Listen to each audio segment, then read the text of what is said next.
Now I'm going down to my verse. If you don't mind, I'll pitch in it, verse 7 of now 1 Thessalonians 4. For God hath not called us unto uncleanness, but unto holiness. He therefore that despiseth not man, but God, who hath also given unto us his Holy Spirit. A child of God cannot continue in sin. You know, the prodigal son may get in the pig pen. He won't live in the pig pen. For God hath not called us to uncleanness, but unto holiness. A child of God's indwelt by the Holy Spirit, and he can't live like that because the Holy Spirit is a Holy Spirit. And the day's going to come when the child of God's going to long to live for God and long for holiness in his life. This is something that needs emphasizing today.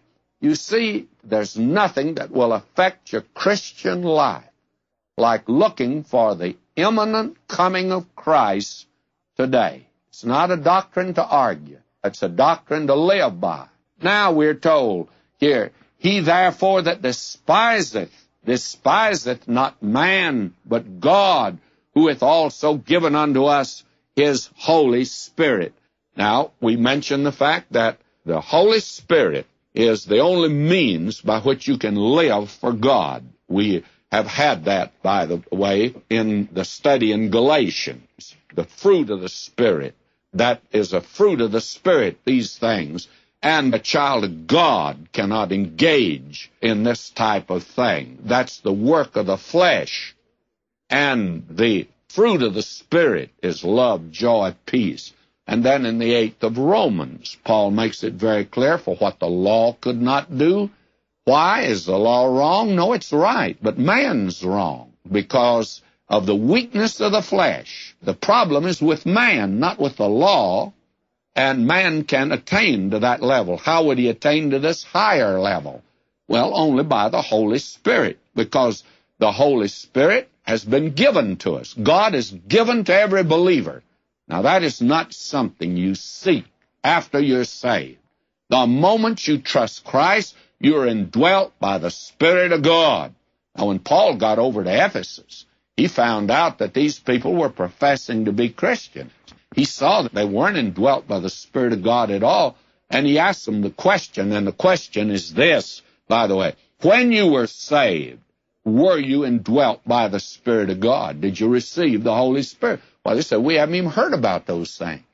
Now, Paul preached the gospel to them because they had only heard the baptism of John, and then they were saved and received the Holy Spirit. You only receive the Holy Spirit when you're converted, when you come to Christ. Now, you may have many infillings after that, and we need a constant, I think, infilling of the Holy Spirit. But as far as receiving the Holy Spirit, being baptized with the Holy Spirit, he puts you in the body of believers to function. This is the way that you can attain this level. He's presented here. Now, the negative side, he says in verse 9 now, but as touching brotherly love, ye need not that I write unto you, for ye yourselves are taught of God to love one another. Now, this, to me, is a rather amazing statement here. Love is the subject here now in these two verses that we have before us, verses 9 and 10.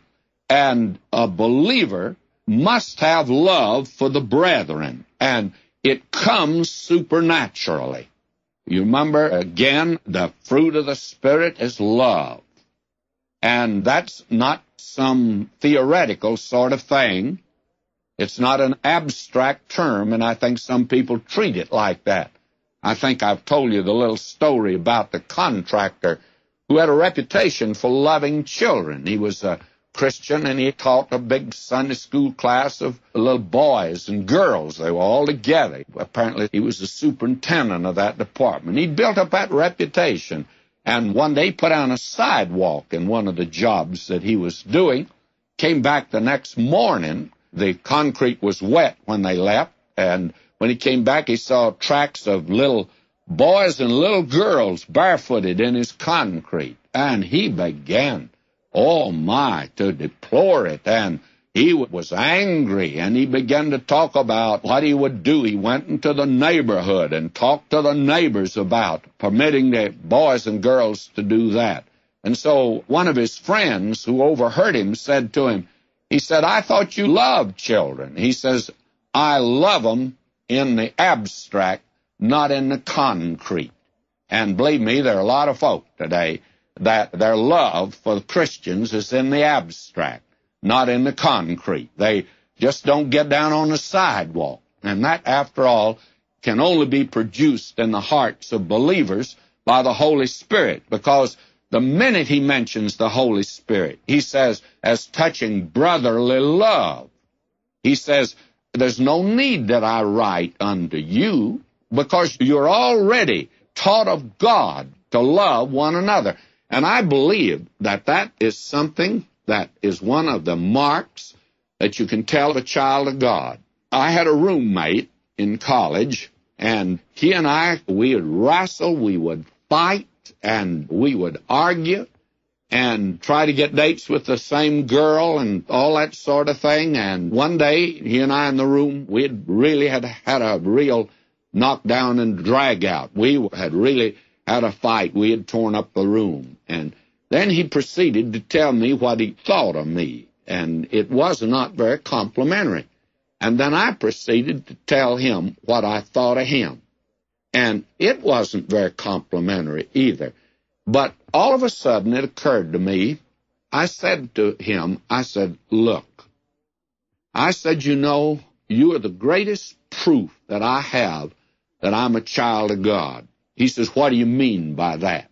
I said, you know that one of the evidences you're a child of God, John emphasizes it, and it's in 1 Thessalonians, that you're taught of God to love your brother. And I said, in spite of the fact that you're the most contemptible person I've ever met, you're the most unlovely person I've ever met, I said, I love you. And he looked at me rather startled and began to laugh. And he says, you know, says, I love you. And he says, you're lots worse than I am. May I say to you, that is the proof that you're a child of God, friend. That's the evidence. And there's something wrong when you don't love the brethren. And so Paul here mentions that, you see, as touching brotherly love, ye need not that I write unto you, for ye yourselves are taught of God to love one another.